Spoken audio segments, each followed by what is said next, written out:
Opportunities don't happen, you create them. Hello and welcome to Season 2, Episode 5 of our podcast series, the podcast that inspires and educates through the sharing of real-life experiences. I am Sheila, your host, and with me today is guest Christine McKay, joining in remotely. Christine is the CEO and founder of Salamandra UK, founded in 2014, the award-winning multi-studio business that ramped up 20 awards all around the world. She has been named as one of Britain's top 100 female entrepreneurs, and her business was listed in the Small Biz 100 in 2020. She is a member of 13 prestigious bodies in the UK. Christine says, and I quote, "You would not have a company or a product if it wasn't your employees. Nurture them, value them, celebrate them. Success, reputation, and satisfaction will follow." Hello, Christine, and welcome to Podcast with Sheila. Hi, Sheila. Thank you so much for having me here. I'm very, very honored. You're welcome. So how has it been at Salamandra? It's been an eventful last 12 months, I have to say. We're very lucky to be in an industry where we can still add value to our customers, and we're still getting new customers, and we're bringing new people on board in our team. So we do feel very blessed, and we are very grateful that we are in that position. So we can't really complain. We've had a couple of very bad months, and we also had our very best month last December. So it's been a mixed bag. Wow, that's good. So what inspired the name and the birth of your company? Well, I started the company because I'm a very visual person, and I've always loved animation. In fact, believe it or not, my first ever crush when I was a kid was on a cartoon character called Marine Boy. And in fact, my sister and I used to fight over him and say, "No, he's my boyfriend. No, he's my boyfriend." And speaking of my sister, the company's actually named after her. Her name was Sandra, and Salamandra was her nickname. So unfortunately, she died of cancer, but so she's celebrated in the business. It's not a common known fact, actually, and even my team, I don't think, know that. So I'm sharing that with you today. Wow. You're privileged to hear you say that, really. So did you have any challenges growing your business, and what are these challenges? Absolutely. When I started the business, I'd actually been overseas, working overseas and traveling overseas for over 20 years. So I really came back, and it was a standing start to actually start the business up. All my contacts are overseas. So in fact, what I did is I used all my contacts to service the business that I was creating, and had sort of remote teams. And then I gradually, organically grew the team in the UK to have, my own actual physical team, so to speak. So there are lots of challenges. Also, it's quite hard as an entrepreneur and potentially as a female entrepreneur to get things like loans. It's really not that easy. It seems the smaller you are, the harder it is. The bigger the company, the easier the loans are. Yeah. It seems a bit crazy, but lots of ups and downs, trying to get the right pitch, the right product, and the right clients. So certainly not an easy trip, but absolutely worth it, 100%. It's for me, I feel very, very lucky that I feel like my job is almost like my hobby because I enjoy it so much, and it doesn't feel like work. Yeah, it's stressful and it is hard work, but it's still very, very enjoyable. Great. So in all your life, in the 20 years of your life traveling around the world, have you been doing the same thing that you're doing now? Well, similar-ish. I've done a lot of marketing, sales and marketing, where primarily what I kind of did. I drove across Africa in an old combi with my then boyfriend, zigzagging across the country, and then ended up in South Africa, working back into Africa, which was lovely. It was really amazing. I loved it. Then I moved to New Zealand for a bunch of years, and then I came back. So I literally went around the globe. Okay. But it was fantastic because even as a child, we traveled around a bit. I grew up in Portugal, went to Brazil, had a French education. So it's made me extremely fortunate to experience so many different cultures, languages, approaches, and it gives you lots of different perspectives. I think when you're faced with a challenge, you're armed with more kind of ideas, I suppose, because you've been subjected to, or subject is probably the wrong word, but we had the wonderful experience of being in different environments and different, languages and cultures and different ways of doing business, different ways that children get educated as well. I've seen with my children, unfortunately, I have moved them around a bit. which I always promised myself I wouldn't, because I'd got moved around and didn't want to do that to my kids, but didn't quite end up that way. Okay, so what would you say in comparison with lifestyle in England and lifestyle in Africa? Because you've moved around a bit, like you said, in South Africa. What would you say? Because business I in think, South Africa in comparison here, children going to school in South Africa comparison to here, all of that. oh gosh, one thing that I love about a lot of the African nations is the warmth that you have. There's a big ritual between greeting, and I love that. It's sort of, it's you greet people to stay well, to go well. There's it's all part of the conversation, and that happens in business too. Whereas in the UK, it can be a bit clinical. Not always, and not necessarily in our industry, because I think we're a bit more creative, so a bit more fun and more laid back. But it can be a little bit cold and clinical, whereas I love all that sort of warmth of, sit down, let's have a bit of a conversation first and then get on to business. It's very different from that perspective. The teaching is very different too. So I noticed that when we moved to New Zealand, for example, it was children get taught in groups and in one topic for like a whole term across all the subjects. So the topic might be, I don't know, volcanoes, for example, and that gets studied in maths and English and geography and everything else. And the children they do this in groups. And then when my kids came to the UK and they actually said, Mummy, it's like robots here, because you all sit in rows and you're all on your desk and the teacher talks to you and you talk back if you get a chance, and that's it. And I suddenly thought, wow, that's quite a difference, isn't it? The fact that in New Zealand you really get immersed in a topic on every aspect, which is more like life, I think. Whereas in the UK, it's about jumping through hoops. It's become such a tick boxing exercise that a lot of creativity is taken out of that. I do think that the way children are taught is outmoded in lots of ways. My kids were very lucky. They won a scholarship to an art school in New Zealand for a period. And what really impressed me was that, say in science, they would learn about microbes by creating puppets and doing a whole play about it. I mean, what kid isn't going to remember about certain microbes because they remember the personality they've created around, finger puppets that they've made themselves. It's just a very different way of approaching things. I love seeing how things vary from country to country. Some good and some bad. I mean, nowhere's perfect, let's face it. It's true. That's true. That's true. So what engineered your many successes leading to your company receiving 20 awards in 2020? I think one thing I really pride myself on is with my team creating the right culture and a welcoming culture, and one that is supportive and collegiate, and not one of the things we always say at the office is we don't do divas. It's not each man for himself, it's each man for each other, or woman for that matter. So I think that makes a big difference. I worked sort of agency and client side for a bunch of agencies in obviously various countries, and some agencies I walked into that I worked at, which were awful, had a terrible culture where people were terrified of being backstabbed, or had to sort of felt they had to walk over people to succeed. And I always swore to myself that I would create an agency that was the complete antithesis of that, and hopefully it is. It is an environment where people can have fun and be silly, and ask questions. And one of the other things we say is there's no such thing as a stupid question at Salamandra, and I probably ask most of them anyway.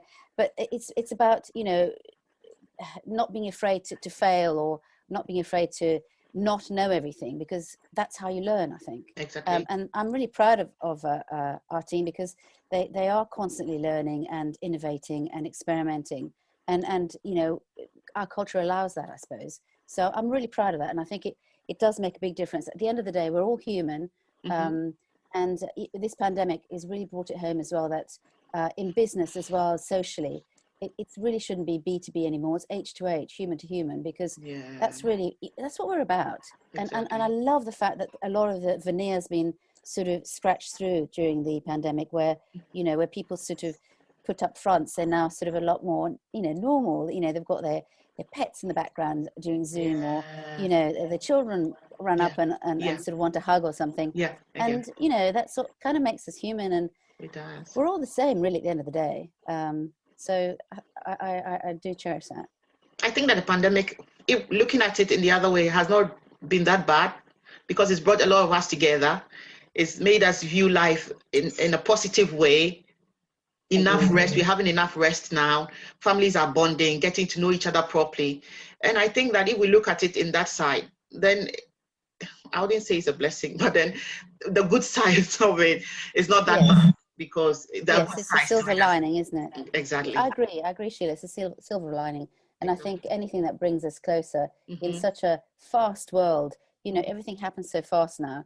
We don't seem to have time for anything. Exactly. So what advice can you give on employer-employee relationship? Yes. So another little mantra which I've picked from, which I've sort of pinched from Richard Branson, actually, which we try and adhere to as well, is train people up so they can leave you, but treat them so they don't want to. And so for me, it's all about, when I interview people to come and join us, I always ask them, you know, what is their absolute ideal job? If there were no challenges, or, you know, if they had a magic wand, what would be the perfect career, the perfect job? And for example, if they want to go to work for Disney, or if they, you know, they want to do character animations, or if I get an understanding of what they want to do. Like, for example, we've had graphic designers that wanted to get into animation. Well, I'll give them that opportunity. I will give them projects so they can experiment on and try their skills at different parts of the business, if you like. And I think I firmly believe that if you carry on learning, you never get bored.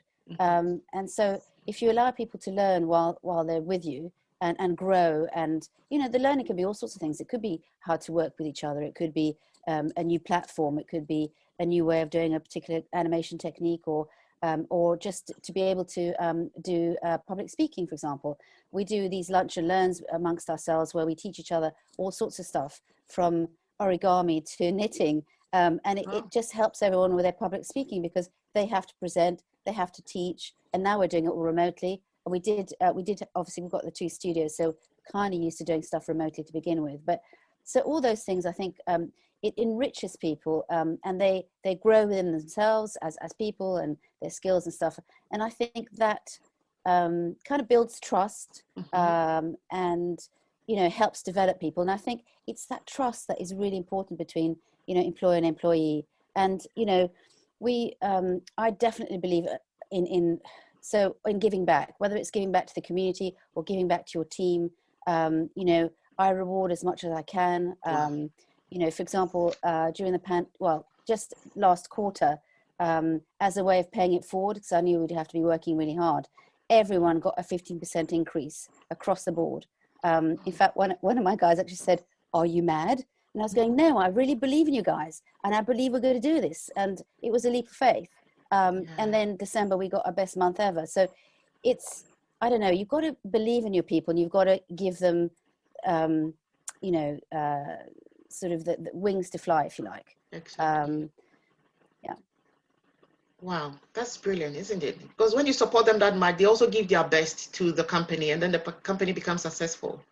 It makes a lot of sense. I think so. I think the more you believe in people, the more they believe in themselves, and the more you know, we're very good at sort of praising each other, I think, and giving support. And I think the better you feel about yourself, the more you get to give back, isn't it? Exactly. And I think that's really important. Yeah. I mean, we work 3/4 of our lives, so why not make it the best place to be while you're working?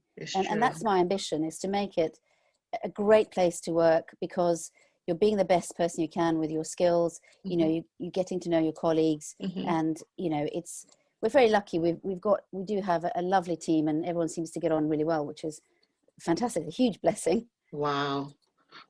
It is said that hard work pays. Is this always true? I think so, yeah. I don't think there are any shortcuts, Sheila. But you know, sometimes people do work hard, but then it does it pay? Sometimes. No, you're right. It doesn't. If you put it that way, yes. So there's a lot of people who work very hard all their lives and don't seem to get the reward that should be justified. I agree with that, yes. Yeah. But at the same time, I don't think there's any success without hard work. And it's not to say that if you do work hard, that you're necessarily going to be successful. I mean, there's so much of luck involved, as in anything in life. You can work really, really hard, but if you know, you're not blessed with luck, it's, you know, that's the missing ingredient, isn't it? Yeah, that's it. But by the same token, I don't think many successful companies or people are not hardworking. Okay. I think it goes hand in hand. Hand in hand. That's true. That's true. So as a successful woman in business, what advice will you give with regards to the importance of every woman having a little money of their own? I think that's really important. I think that women need independence more now and at any other period in time and in the future. I think that I think we live in times where women do have financial independence, or more and more so. But I do think it's important to have that that part of you that belongs to you, whether it's you know, the way that you make your own money, or you know, you have a pot for yourself. It is quite important. And I also believe that you've got to, as a female, you've just got to go for it. You can't wait until everything's perfect, which, you know, many of us do or try to do, and just believe in yourself and believe in your inner strength. Women are much stronger than we think we are. We're amazing. Honestly, the things that we put up with and do and selflessly, and we don't even realize it. And we all suffer from imposter syndrome. I'm the first to put my hand up for that. And it's really hard sometimes to take compliments, or, you know, or those awards you mentioned. I mean, I still have to pinch myself that, you know, any of those were won by me or my business. It's wonderful. But we are, I think, plagued with this whole sort of imposter syndrome. I know men suffer from that too. I'm not sort of saying that we're the only ones, but I do think that women are quite often unsung, which is such a shame. So I encourage all women to support each other. I've had, I remember years ago, at sort of the start of my career, I was asked to join a women in business club. And I was very honoured, and I joined, and I went to a board meeting, and there was one lady there that I really admired. I thought she was amazing, and I asked her, in fact, this was in South Africa, and I said, would you be my mentor? And she turned around to me with a withering look and said, no, you'll have to learn like the rest of us. And I've never forgotten that. And I vowed to myself that I would never, ever allow that ever happen again, as much as, you know, I could in if I had the power to change that. And sadly, for many years, I found that men were more willing to mentor me in a business way than females. And again, I've always fought for that. Women should support each other. And really, you know, help and give them each other a helping hand. Men are very good at doing that, and good on them. You know, they you know, the old boys club in the olden days and all that kind of stuff. And women need to learn to do that. I think they are getting there though. But I'll never forget that. That was years ago. And I could still see that lady's face, you know, when she said that. It's like, I felt awful. I felt you definitely, tiny. Yeah. Well, you know, I was coming to that question. I was coming to that to say that it is usually said that women are their own enemies. In your own journey as a successful entrepreneur, have you come across envious or troublesome women who simply can't be happy for you? What was the story and what did you do? Well, I think that there's that story of that lady. Otherwise, I'd say that in the old, I think things have changed a lot. But a few years back, I'd say that women were more prepared to support men than women, which I've always found very odd. But I think things have changed. You know, there are many, like, for example, the F entrepreneur that I was very honored to be voted on to. They one of many associations that sort of support women and women in business and that kind of stuff, which is fantastic. But at the end of the day, I think it should be men and women helping each other. I don't think we should segregate each other as often happens, because we live in a society with men and women, and they're both equally interesting and important, and should just get on with it, you know, and just to support each other, and not worry about gender or anything else for that matter. Do you think that the way we behave as women, is it because we are scared that when we help one woman to move up, she'll be further up than us? Is it out of envy, or what could it be? Because I believe that if you believe in yourself, you shouldn't be worried to mentor other people or to help them grow or to develop themselves. If you believe in yourself, you should be able to do that easily without batting an eye or wondering if I should help her, she'll get better than me. We shouldn't even be worried. You get it? No, I agree. I agree with you, Sheila. I think you should be, if you are happy in yourself, then you shouldn't begrudge anybody's success. And I also think that by celebrating somebody else's success, you wishing them well, and make yourself a better person. So you're wishing yourself well too. Exactly. And it's the opposite. If you wish somebody non-successful or sort of failure, you're wishing yourself failure. So I think by celebrating, whether women or men, I think it's just good for the soul. It's good for you. It's the better vibes you give out, that the better vibes you get back. You get back. It's Absolutely. true. It's true. It's true. It's like a force in nature, isn't it? Yeah. Yeah, isn't it what they call karma? Karma, yeah. I do think what you put out there, you get back. It's It so might true. take a while, because sometimes it feels that some people get away with murder, but I do think eventually it sort of evens itself out at some point or other. Yeah, that's true. I realize that you are a member of over 13 recognizable bodies. Correct me if I'm wrong. And I believe you have a private life with family and commitments and all that. How are you able to spread yourself across all these bodies and still be effective and relevant as Salamandra? Well, I haven't actually added it up, so good on you for doing that. I'm sure that's the number.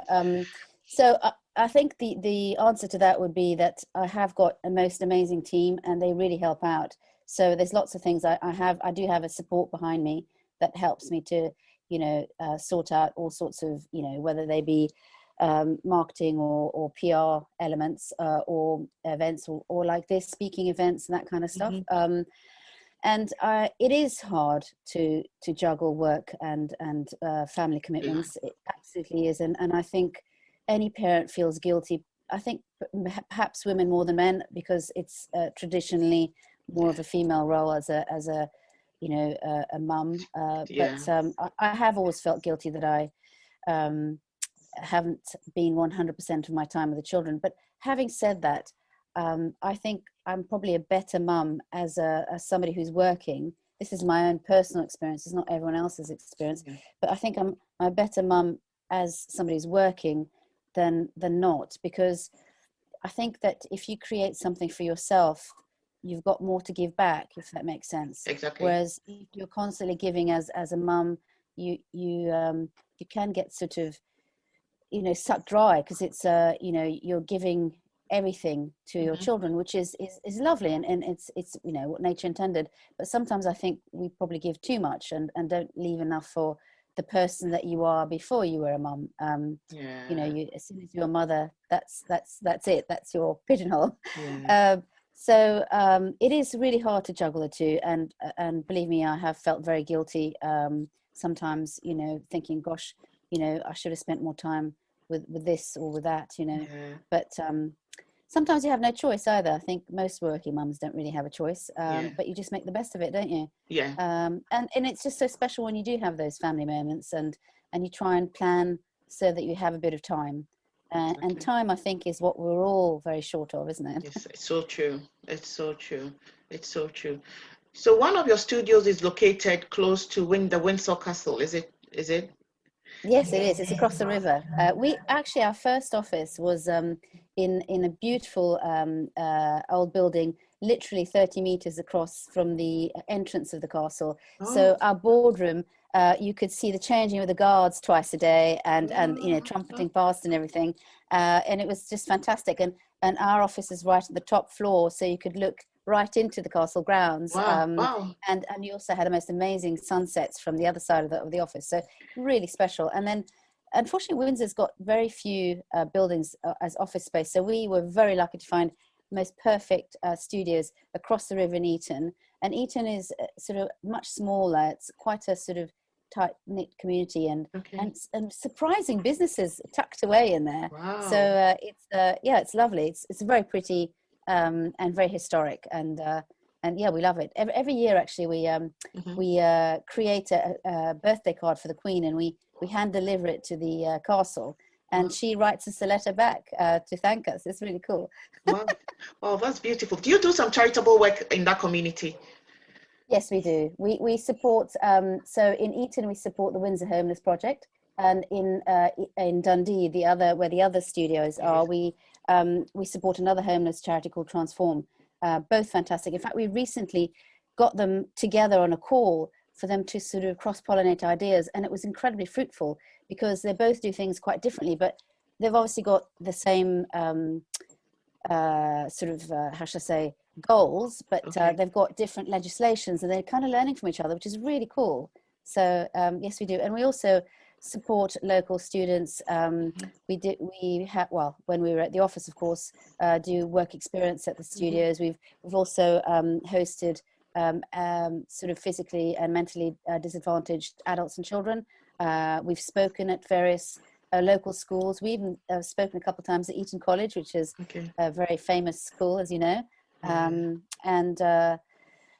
Yes, we've done a number of things actually. So we very much believe in giving back to the communities that we work in. I think it's really important. It is. So where can our audience connect with you? You can connect with me on LinkedIn, Christine Mackay, or you can go onto our website, which is salamandra.uk. And if you want to email us, you can email us at hello@salamandra.uk, and follow us on social media. We're on most of the social medias, Twitter and Instagram and Facebook and also LinkedIn. So you can follow us that way. Okay, in closing, what will be your final words of advice to our listeners?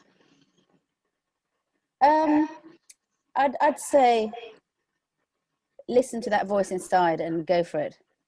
Beautiful. If you've been listening in, this has been season 2, episode 5 of our podcast series, where we've been bringing your way seasoned guests with inspiring life stories to share with us. Do not miss out on all these lovely experiences. Subscribe and be notified when a new episode is released. We have a video presentation of this show on our YouTube channel. If you would like to see us in pictures, just search for a podcast with Sheila on YouTube and you will find us.